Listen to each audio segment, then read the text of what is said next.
action, let's go. 저 건물을 찾으러. Assalamualaikum warahmatullahi wabarakatuh. Hai Sobat Manji semua, pada kesempatan ini kami akan menjelaskan mengenai bab 6, yaitu akhlak terpuji pada remaja. Ada beberapa materi yang akan disampaikan. Yang pertama, pengertian akhlak terpuji pergaulan remaja. Selanjutnya, ukhuwah dan pengembangan wawasan keilmuan. Yang ketiga, tasamuh dan bijak bermedia sosial. Dilanjutkan, dampak dan membiasakan akhlak terpuji pergaulan remaja. Kelima, akhlak tercela pergaulan remaja. Keenam, dampak dan menghindari akhlak tercela. Simak dan pahami dengan baik ya, Sobat Manji semua. Materi pertama yang akan kita bahas pada bab ini adalah pengertian remaja. Fase remaja merupakan salah satu tahapan kehidupan psikologis yang penting bagi setiap manusia. Seorang anak akan melewati masa peralihan atau adolesen yaitu antara usia 9 sampai 13 tahun, yang dikenal sebagai masa pubertas. Pada masa ini, remaja sangat labil sehingga memerlukan lingkungan yang baik, yaitu dengan membentuk karakter dalam dirinya. Materi selanjutnya adalah ukhuwah. Manusia harus saling menjaga tali persaudaraan.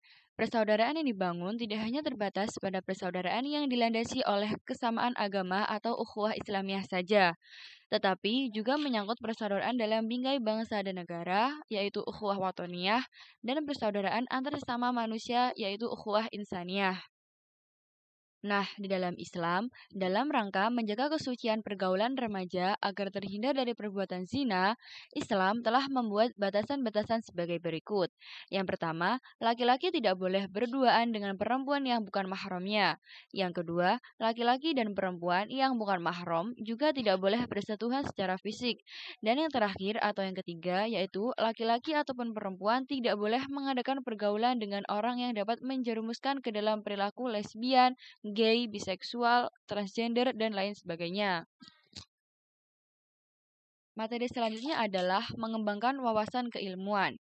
Di antara bentuk pengembangan wawasan keilmuan bagi remaja adalah dengan giat dan disiplin dalam belajar, baik secara individu maupun dalam kelompok belajar study club.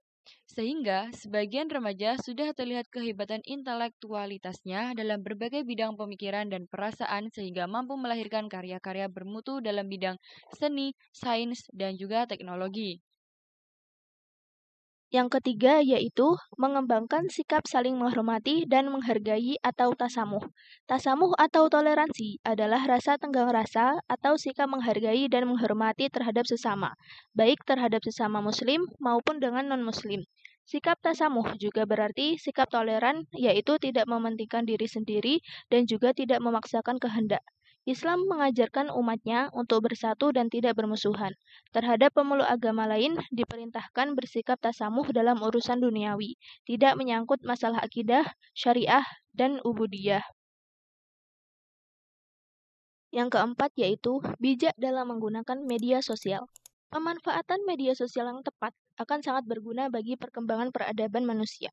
Tetapi apabila disalahgunakan, maka akan sangat membahayakan tata kehidupan sosial yang berakibat pada rusaknya nilai-nilai persatuan atau ukhuwah, bahkan membahayakan kehidupan berbangsa dan bernegara. Dalam konteks penggunaan media sosial, perlu diperhatikan beberapa hal. Yang pertama yaitu menata niat dengan baik agar pikiran terarah pada tindakan positif. Yang kedua, membaca berita dari sumber yang layak dipercaya dan kredibel. Analisis yang cerdas diperlukan untuk menilai kebenaran informasi. Yang ketiga, mempertimbangkan manfaat dan madorot atau dampak buruk dari berita sebelum menyebarkannya. Yang keempat, tidak menelan mentah-mentah isi berita, serta menghindari provokasi yang dapat merusak persatuan. Yang kelima, memanfaatkan media sosial untuk kepentingan positif seperti belajar, dakwah, dan memperkuat ukhuwah atau persaudaraan. Dan yang terakhir, ingat bahwa penyalahgunaan media sosial dapat berakibat sanksi, hukum, dan dosa yang akan dipertanggungjawabkan di akhirat. Dengan demikian, kita dapat bijak dalam menggunakan media sosial. Dilanjutkan materi selanjutnya, yaitu mengenai dampak positif akhlak terpuji pergaulan remaja. Yang pertama, menumbuhkan sikap arif dan bijaksana. Arif dan bijaksana pada hakikatnya bermakna mampu bertindak sesuai dengan norma-norma yang hidup dalam masyarakat.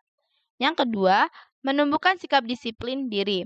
Disiplin pada hakikatnya bermakna ketaatan pada norma-norma atau kaidah-kaidah yang diyakini sebagai panggilan luhur untuk mengemban amanah serta kepercayaan masyarakat.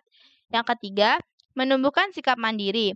Mandiri pada hakikatnya bermakna mampu bertindak sendiri tanpa bantuan pihak lain, bebas dari campur tangan siapapun dan bebas dari pengaruh apapun. Yang keempat, menumbuhkan sikap bertanggung jawab.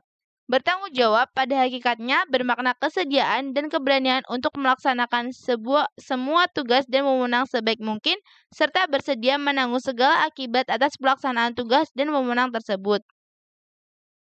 Materi selanjutnya yaitu cara membiasakan akhlak terpuji dalam pergaulan remaja.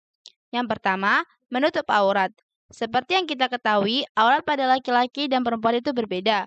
Untuk laki-laki, auratnya yaitu dari pusar hingga lutut. Sedangkan untuk perempuan, auratnya adalah seluruh tubuh kecuali wajah dan telapak tangan. Yang kedua yaitu menjauhi perbuatan zina. Dalam pergaulan lawan jenis, harus dijaga jarak agar tidak mengarah kepada perbuatan zina. Untuk itu, para remaja harus menjaga norma-norma dalam pergaulan sehingga tidak terjerumus ke dalam pergaulan bebas. Yang ketiga, mengajak untuk berbuat kebaikan. Orang yang memberikan petunjuk kepada teman ke jalan yang benar akan mendapatkan pahala seperti teman yang melakukan kebaikan itu. Dan ajakan untuk berbuat kebaikan merupakan suatu bentuk kasih sayang terhadap teman. Selanjutnya yang keempat, mengisi waktu luang dengan kegiatan yang bermanfaat. Kegiatan yang dapat diikuti oleh remaja untuk mengisi waktunya sangat bervariasi sesuai dengan bakat dan minat yang dimilikinya.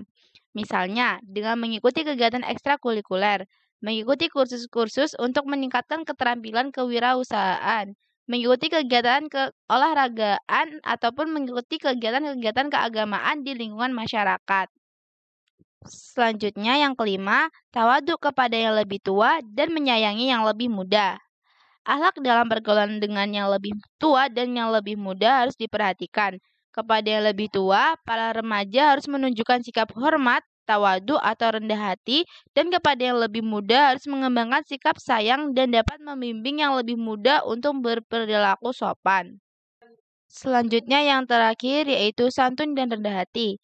Sikap santun dalam pergaulan akan melahirkan kenyamanan sehingga orang yang ada dalam pergaulan tersebut akan merasa nyaman dan betah untuk berada dalam lingkungannya. Interaksi sosial yang di dalamnya ada sikap santun akan melahirkan budaya luhur yaitu sikap asah, asih, dan asuh.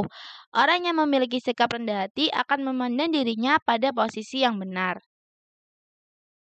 Baik, yang selanjutnya kita akan membahas tentang akhlak tercela. Nah, apa sih itu akhlak tercela? Jadi teman-teman, istilah perilaku tercela remaja diidentikan dengan kenakalan remaja. Kenakalan remaja adalah gejala sakit secara sosial pada anak-anak dan remaja yang disebabkan oleh suatu bentuk pengabaian sosial, sehingga mereka mengembangkan bentuk perilaku yang menyimpang. Tingkah laku kenakalan remaja cakupannya sangatlah luas, mulai dari tingkah laku yang tidak dapat diterima sosial sampai pelanggaran status hingga tindak kriminal. Baik, Sobat Manji semua, jadi apa saja sih akhlak tercela pergaulan remaja itu? Yang pertama, ada pergaulan seks bebas atau free sex. Hubungan seksual sebelum atau di luar nikah tidak dapat dibenarkan. Hubungan seksual akan dianggap sah apabila seseorang tersebut resmi menikah. Naluri seksual yang tidak terkendali atau dilakukan tanpa aturan akan mendatangkan kekacauan di masyarakat. Misalnya, terjangkitnya penyakit kelamin seperti HIV atau AIDS, perkelahian, dan kesulitan menentukan siapa orang tua biologis dari anak yang dilahirkan. Seks bebas memicu munculnya pelanggaran-pelanggaran yang baru, misalnya aborsi dan pembunuhan bayi-bayi yang lahir dari hubungan di luar nikah tersebut. Hamil di luar nikah akan membawa malapetaka baik bagi dirinya sendiri ataupun bagi orang tuanya karena membawa aib keluarga dan mendatangkan masalah. Untuk itu, kita sebagai remaja harus menghindarkan diri dari segala jenis pergaulan yang dapat menjerumuskannya kepada pergaulan seks bebas. Yang selanjutnya adalah tawuran.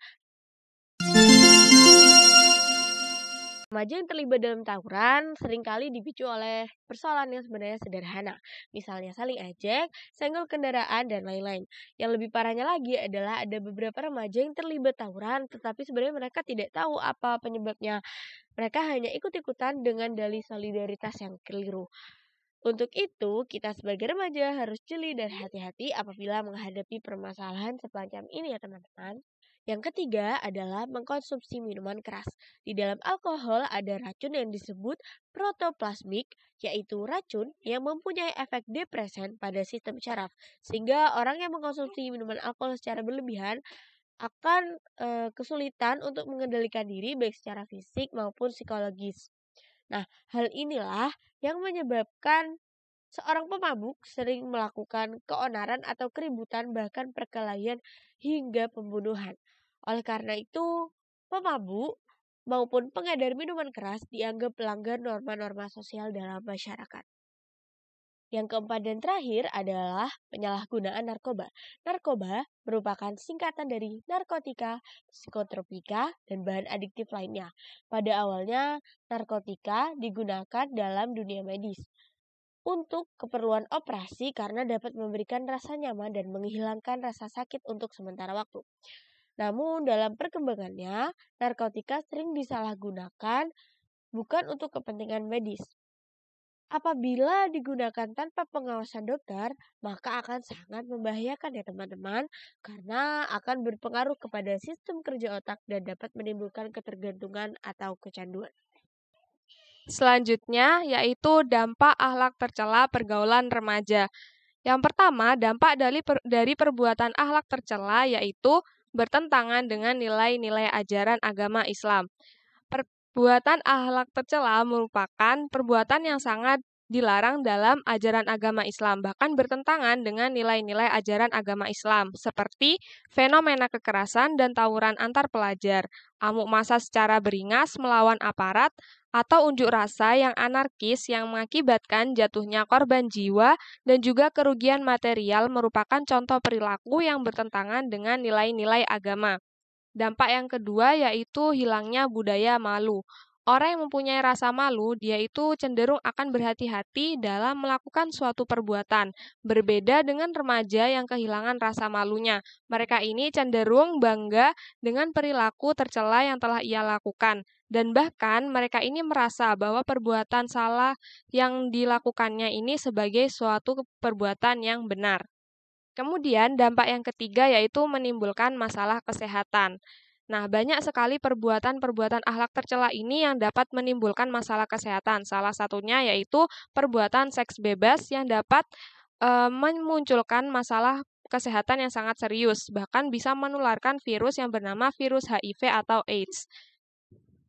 Selanjutnya yaitu ada cara menghindari dari perbuatan akhlak tercela dalam pergaulan remaja. Yang pertama yaitu meningkatkan kadar iman dan juga amal soleh. Nah, setiap remaja ini harus menyadari dengan sepenuh hati bahwa dengan meningkatkan keimanan kepada hukum-hukum yang ditentukan oleh Allah Subhanahu wa Ta'ala, maka kualitas pribadi dari seorang remaja ini akan menjadi meningkat.